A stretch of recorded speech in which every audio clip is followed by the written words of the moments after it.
संगमनेर शहरातील वाढीव पाणीपुरवठा योजनेवरून पुन्हा एकदा राजकारण तापल्याचं पाहायला मिळतंय. 2009 मध्ये काढण्यात आलेली निविदा तब्बल 69% वाढीव दराने मंजूर करण्यात आल्याचा गंभीर आरोप आमदार अमोल खताळ यांनी काल विधानसभेच्या अधिवेशनात केलाय.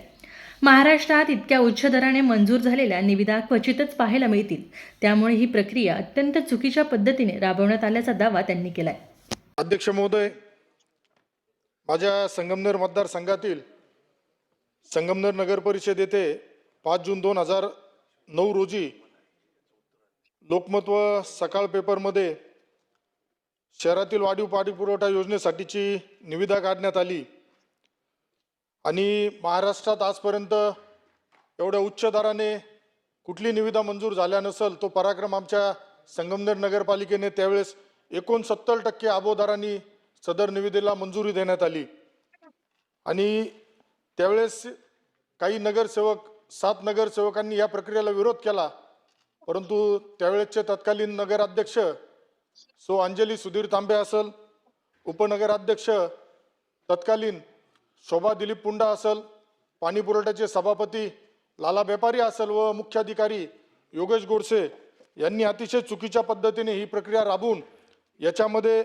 संबंधित जो ठेकेदार आहे, कॉन्ट्रॅक्टर आहे आर.एम. कातोरे, हा तेथील एका पक्षाचा कार्यकर्ता असून त्याला लाभ होण्यासाठी व भ्रष्ट मार्गाने या सगळ्यांनी संगम मताने 69% आबोदरांनी ही निविदा घेतली. त्या संदर्भातील चुकीचं दिलंय. याच्याबाबत तुम्ही अतिरिक्त मुख्य सचिव नगर विकास यांची चौकशी समिती स्थापन करणार का?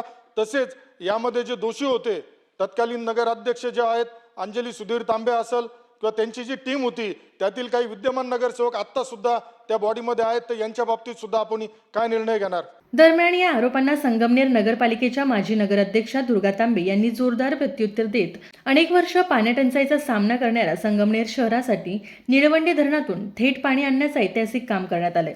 मात्र नगर परिषदेच्या निवडणुकीतील पराभवानंतर वैफल्यातूनच अशा प्रकारचे आरोप केले जात असल्याचं दुर्गा तांबे यांनी माध्यमांशी संवाद साधताना म्हटलंय. विधानसभेच्या पवित्र अशा सभागृहामध्ये संगमनेरची बदनामी करण्याचा प्रयत्न नवीन लोकप्रतिनिधींनी केलेला आहे. खरं तर संगमनेर शहराला अनेक वर्ष पाण्याचं अनेक मोठं संकट असताना निळवंडे धरणामधनं डायरेक्ट पाईपलाईन संगमनेर शहराला आली.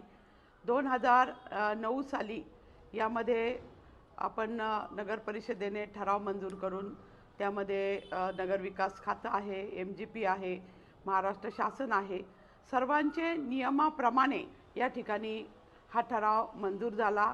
त्याप्रमाणे संपूर्ण काम झालं. शहराला गोड, मुबलक आणि भरपूर स्वच्छ असं पाणी मिळू लागलं आणि आता 2009 साली मंजूर झालेलं आणि झालेलं कामाचा 2026 साली नवीन लोकप्रतिनिधींनी हा विषय उगीचच खोटं नाटे आरोप करून काढलेला आहे.